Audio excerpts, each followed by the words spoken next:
proses komunikasi, maka bisa jadi komunikasi itu merupakan sebuah sumber konflik. Oleh karena itu, tajuk yang akan kita bahas pada hari ini adalah terkait dengan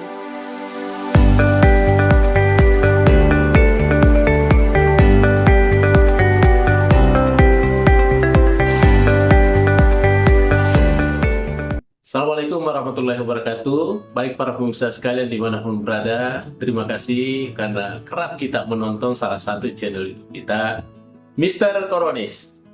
Komunikasi romantis dan humanis.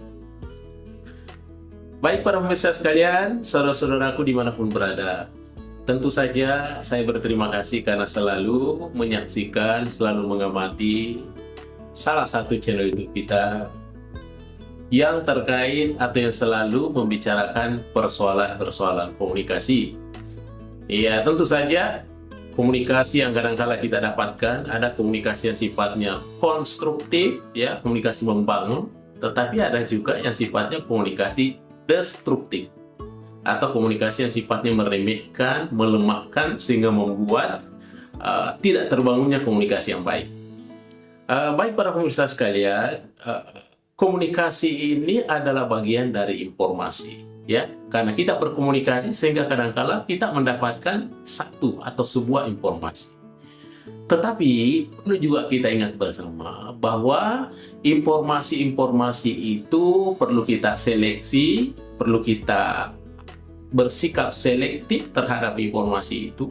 Karena bisa saja informasi-informasi itu sifatnya hoax, menyesatkan, atau bahkan informasi-informasi itu sifatnya konflik, ya.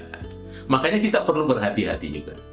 Oleh karena itu, di dalam melakukan sebuah proses komunikasi, maka bisa jadi komunikasi itu merupakan sebuah sumber konflik.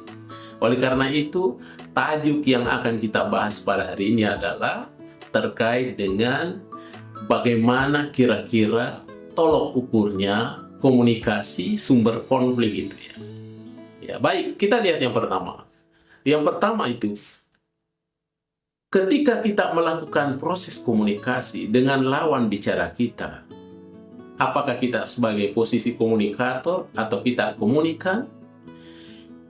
Kalau dalam pembicaraan atau dalam proses komunikasi selalu terjadi sebuah kompetisi, ya, sebuah persaingan di dalam berkomunikasi itu, data yang dikeluarkan, kemudian gestur tubuh, penampilan ditampilkan selalu kelihatannya berkompetisi antara komunikan dengan komunikannya, ya, maka yakinlah bahwa itu satu tanda, itu ciri pertamanya komunikasi sumber konflik. Itu yang pertama. Kemudian yang kedua, ya, ketika ada lawan bicara kita, ya, ketika dia berbicara dan dia sangat dominan, mendominasi pembicaraan, tidak memberikan kesempatan kepada komunikannya atau lawan bicaranya, ya, pada saat kita melakukan proses komunikasi, ya, ini bisa menjadi ciri khas yang kedua. Kenapa dikatakan komunikasi sumber konflik? Artinya semua dia yang bicara. Padahal semestinya kita ini hadir jadi pembicara, upayakan juga kita harus hadir menjadi pendengar. Bahkan sesungguhnya mendengar itu lebih banyak, jauh lebih baik dibanding dengan berbicara lebih banyak, ya. Iya.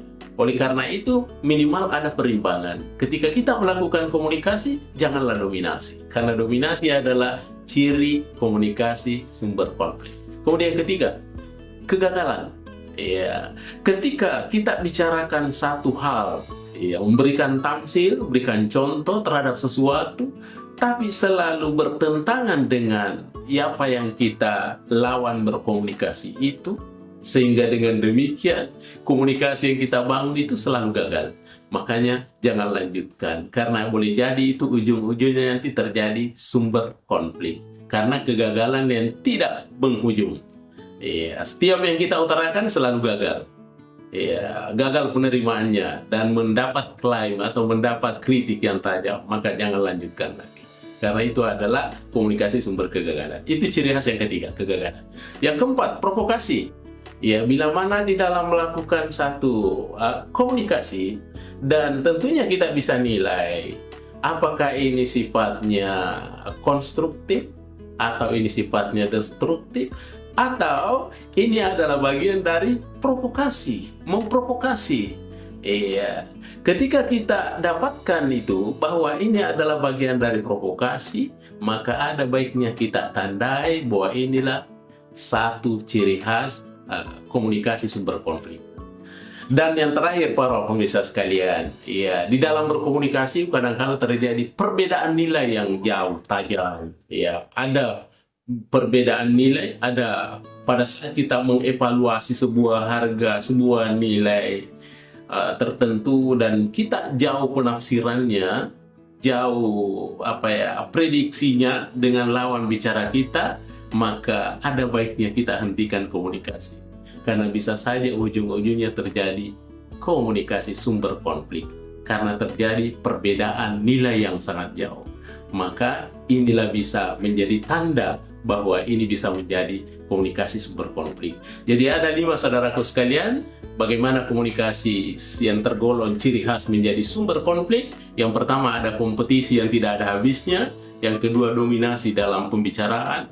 Kemudian yang ketiga ada kegagalan dalam melakukan komunikasi dan transaksi. Kemudian yang keempat adalah ada semacam hasutan, provokasi. Dan yang terakhir ada perbedaan nilai yang sangat menonjol. Baik saudara sekalian dimanapun berada, terima kasih atas segala perhatiannya. Mr. Koronis mengundurkan diri. Assalamualaikum warahmatullahi wabarakatuh. Mr. Koronis.